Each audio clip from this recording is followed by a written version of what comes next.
আজকে আমি দুধ ইলিশ ভাপা বানাবো। ইলিশ মাছটা নিয়ে নিয়েছি, দেখুন একদম সিম্পল আর খেতে হয় অসাধারণ। আগে মাছটাতে লবণ আর হলুদ দিয়ে দেব আর কাঁচা সরষের তেল দিয়ে আগে মাখিয়ে তারপর মশলাটা করতে যাব।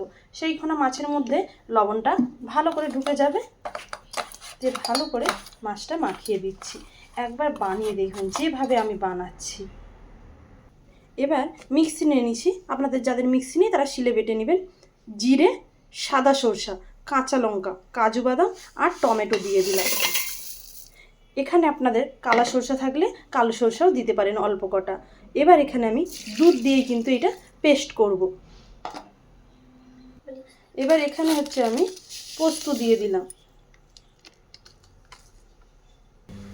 এবার এই দেখুন মশলাটা খুব ভালোভাবে পেস্ট করা হয়ে গেছে। এখানে দিয়ে দিচ্ছি মশলাটা। এখানে কোনো জল ব্যবহার করবে না, এখানে জল এইটা ধুয়ে আমি এখানে একটু দুধই দিব। মিক্সির মধ্যে দুধ দিয়ে দিলাম, দুধই দিচ্ছি আর একটু দিয়ে দিচ্ছি। আপনাদের একটা কথা বলি, এবার সেই দুধটা দিয়ে দিলাম। যাদের দুধে অসুবিধা অ্যালার্জি তারা কিন্তু জল ব্যবহার করতে পারে। আর এখানে আপনারা নারকেল থাকলে নারকেল কুড়াও কটা বাটা করবেন, তাহলে খেতে আরও সুন্দর হবে। সামান্য একটু লবণ আর একটু সামান্য হলুদ দিয়ে দিলাম আর একটু কাঁচা সরষের তেল দিলাম, দিয়ে এইটা কিন্তু ভালো করে মাখিয়ে নেব। একবার কিন্তু এই দুধ ইলিশের ভাপাটা করে দেখবেন। এটা আপনারা চাল কুমড়ো পাতায়, কচু পাতায় যেটা দিয়েই সিদ্ধ করবেন তাও ভালো লাগবে, কিন্তু এইভাবে টিফিন কৌটার মধ্যে একবার কিন্তু বানাবেন অবশ্যই। এবার এখানে আমি দুটো কাঁচা লঙ্কা দিয়ে দিলাম। এবার দেখুন এখানে কড়া বসিয়ে দিয়েছি, কড়ার মধ্যে জল দিয়ে একটা স্ট্যান্ড দিয়ে দিলাম, দিয়ে এইটা বসিয়ে দিলাম।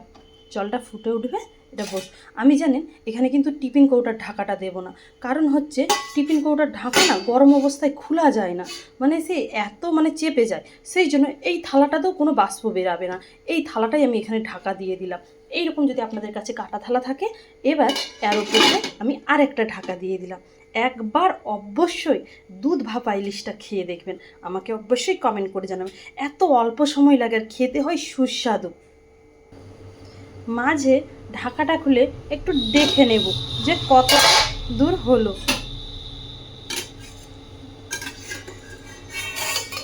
এই দেখুন কতটা সুন্দর ফুলে ফুলে উঠেছে, দেখেছেন? আর ভাপ আছে না, ভাপের মধ্যে দেখা যাচ্ছে না। এটা আমি আবার ঢাকা দিয়ে দিচ্ছি।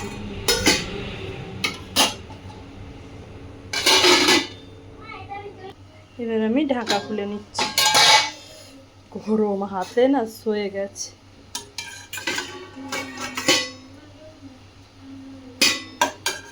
আর ইলিশ মাছ এমনই একটা মাছ, ভীষণ নরম আর এত তাড়াতাড়ি হয়ে যায়, তাই ইলিশ মাছ নিয়ে কোনো চিন্তা নেই, তাই না? এই যে দেখুন ভাপাটা শুধু দেখুন। এদিকে জলটাও পুরো শুকাবে, যে পরিমাণে জল দিবে সেই পরিমাণেই জলটা কিন্তু একেবারে ভাপার মধ্যে রয়ে যাবে।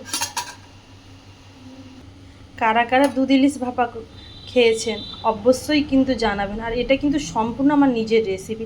আমি সত্যি বলতে এটা কেন, আমি যে কোনো রেসিপি দিই। দেখুন মাছটা কীরকম সিদ্ধ হয়ে গেছে, দেখছেন? এই যে দেখুন ছেড়ে যাচ্ছে।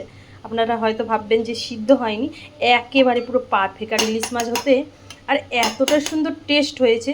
আর আমি যেসব রেসিপি দেখাই সব কিন্তু আমার নিজের বানানোর রেসিপি, আমি কিন্তু কারো দেখি না। আমার এইটা মনে হয় যে এইভাবে ভালো হবে, বাড়ির সবাই খেয়ে পছন্দ করে, তার জন্যই আপনাদের কাছে দিই। একবার কিন্তু এইভাবে ইলিশ ভাপাটা রান্না করে দুধ ইলিশ ভাপাটা আমাকে কমেন্ট করে জানাবেন। আর এখন তো ইলিশের বাজার, ইলিশের যেটাই করবেন, ইলিশের তো বিভিন্ন রকমের রেসিপি খেয়েছেন, একবার এইটা খেয়ে দেখবেন। আর আমিও ধরো আমি সেম যেভাবে রান্না করেছি সেভাবেও করবেন, ভীষণ টেস্ট হয়, ভীষণ। এবার এইটা এই ভাপের মধ্যে কিন্তু আমি এখন এইটা আর করবো না, এটাই ঢাকা দিয়ে রেখে দেবো। যেটুকু বাকি থাকবে সেটুকু কিন্তু এই ঢাকার মধ্যেই হয়ে যাবে, তাই না? এবার কমপ্লিট হয়ে গিয়েছে আমার রান্নাটা, ব্যাস এবার এইভাবেই রেখে দেব। এবার এইটা আমার পুরো কমপ্লিট। এই দেখুন কড়াটাতেও জলটা পুরো শুকিয়ে গেছে, একদম পারফেক্ট। এই দেখুন আমার পারফেক্ট ইলিশ মাছ ভাপাটা হয়ে গিয়েছে। আর বর্ষার বাজারে কতটাই না জমে যাবে, তাই না বলুন? আর আমি কিন্তু সব বাটা মশলাই দিয়েছি, দেখুন কতটা লোভনীয় লেগেছে। একবার অবশ্যই বানিয়ে কিন্তু আমাকে কমেন্ট করবেন। আর কার কার ইলিশ মাছ প্রিয়, সত্যি বলতে আমাদের বাড়ির সবার ভীষণ প্রিয়, বিশেষ করে আমার মেয়ের, তার তো ভীষণ ভালো লাগে, আমারও ভালো লাগে। আর না কথা বলে চলুন, আর কমেন্ট অবশ্যই ঝটপট কমেন্ট, আর বর্ষার বাজারে সবাই কিন্তু বাড়িতে বানিয়ে একবার অবশ্যই দেখুন, তারপর আমাকে কিন্তু কমেন্ট করতে বলবে না। আর আমার ভালোবাসার যত মানুষ যারা আমাকে প্রতিনিয়ত এত সুন্দর সুন্দর কমেন্ট করে, আমার ভীষণ ভালো লাগে ভালোবাসাতে। আপনারা সবাই ভালো থাকবেন। নমস্কার।